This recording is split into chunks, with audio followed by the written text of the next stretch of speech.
শুক্রবার দিন সকালবেলা দ্বিতৈষীকে নিয়ে বাজার করতে গেছি। অন্য সময় তো দ্বিতৈষীকে নিয়ে যেতে পারি না, তো আজকে দ্বিতৈষী সজাগ ছিল, যার কারণে দ্বিতৈষীকে নিয়ে বাজারে গেলাম। ও বাহিরে গিয়ে আকাশের দিকে তাকিয়ে খোলা আকাশের দিকে বেশ কয়েকবার খোলা আকাশ দেখতেছিল।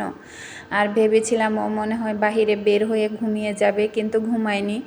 ম্যাক্সিমাম সময় দ্বিতৈষী এই সময়টা ঘুমিয়ে থাকে, যার কারণে কোথাও নিয়ে যেতে পারি না। আর এমনিতেও তো ছোট বাচ্চাদের বাহিরে নিয়ে বের হতে হয়, কিন্তু কর্পোরেট লাইফ থাকার কারণে দ্বিতৈষীকে নিয়ে আসলে সেইভাবে কোথাও আমার যাওয়া হয় না। সকালে অফিসে এসে বাসায় ফিরতে ফিরতে সন্ধ্যা হয়ে যায়, আর ওই সময় দেখা যায় আমার মেয়ে, সন্ধ্যার সময় তো আর বাচ্চাদের নিয়ে ঘুরতেও যাওয়া যায় না, আর মেয়েও দেখা যায় প্রায় সময় ঘুমিয়ে থাকে, এর জন্য কোথাও নিয়ে যেতে পারি না।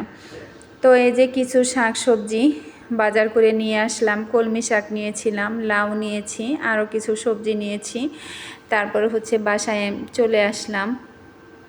বাসায় আসার সময় দেখলাম যে তপ্ত রোদে মানুষ কিভাবে কাজ করে।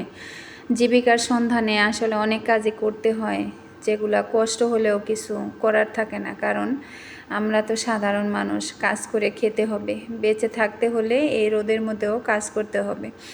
তো লাউ কেটে নিচ্ছি এবং মেয়ের জন্য লাউ তরকারি বসিয়ে দিয়েছি, কারণ দুপুর হয়ে আসতেছে আর মেয়েরও ক্ষুধা লেগে যাবে। তো লাউ তরকারির মধ্যে আমি আবার একটু কলমি শাকও দিয়ে দিয়েছিলাম। আর আমাদের জন্য অন্য আরেকটা কড়াই লাউ তরকারি রান্না করতেছি। ছুটির দিনটা এমনি কেটে যায়।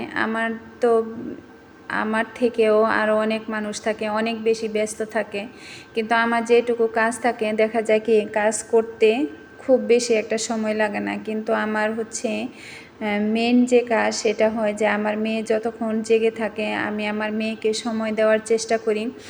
আর যখন ওর সাথে একটু ব্যায়াম, তারপরে খেলতে যাই, তখন দেখা যায় কি আমার এদিক দিয়ে যে রুটিন ঘরের যে কাজগুলো থাকে সেই কাজগুলো আমার অনেক পিছনে পড়ে যায়, যার কারণে রান্নাবান্না করতে আমার অনেক বেশি দেরি হয়ে যায়।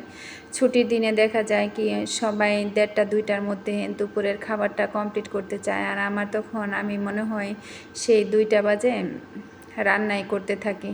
রান্না করে গোসল টোসল করে খাইতে খাইতে অনেক বেশি বেলা হয়ে যায়, 3টা-4টা বেজে যায় আর কি। তো এই যে লাউ তরকারিতে লাউয়ের মধ্যে ভালোই পানি উঠেছিল। এই এমনিতে আমরা যে ঝোলের পানি দিয়ে থাকি সেই ঝোলের পানিটা না দিলে লাউ তরকারিটা অনেক বেশি ভালো লাগতো, কিন্তু আসলে বর্তমান যে পরিস্থিতি সবাইকে একটু হিসাব করে চলতে হয়। দেখা যায় কি ঝোল না দিলে ওই তরকারিটা একবারেই হয়তো বা শেষ হয়ে যাবে, সেজন্য আমি আর একটু ঝোল দিয়ে দিছি যেন আরেকবার খাওয়া যায়। তো শেষমেশ ধনেপাতা কুচি দিয়ে লাউ তরকারিটা একটু ঢেকে দিয়ে নামিয়ে নিয়েছি। তো ভালোই লেগেছিল খেতে। এরপর আমার মেয়ের তো খাওয়ার পালা, মেয়ে খাচ্ছে, কিন্তু ওর খাবারটা খাওয়াইতে অনেক বেশি সময় লাগে, কারণ ও তো খাবারটা ম্যাক্সিমামই চিবিয়ে খায় না, সেজন্য দেখায় ওকে খাওয়াইতে গেলে লম্বা সময় ধরে খাওয়াইতে হয়। তো রান্নাবান্না শেষে হাঁড়ি পাতিল ধুয়ে চুলা মুছে